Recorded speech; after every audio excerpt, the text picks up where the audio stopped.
আচ্ছা আমি যখন দাঁড়াচ্ছি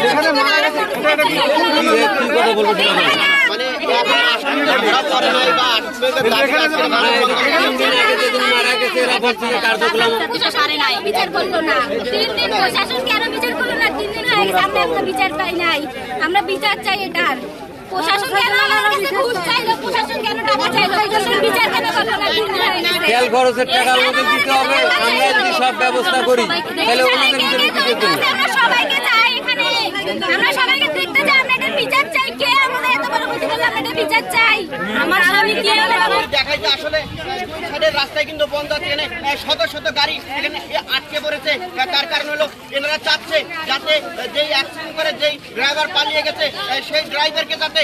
অতি শীঘ্রই গ্রেফতার করে তাদের আত্মীয় স্বজনকে সান্ত্বনা দেওয়া হয় এইটার প্রতিবাদে আজকে 2 দিন পরে ওনারা রংপুর সাতমাথা যে বটতলা মোড় আছে সেই বটতলা মোড়ের উপরে আজকের এই মানববন্ধন এলাকাবাসী তারা সবাই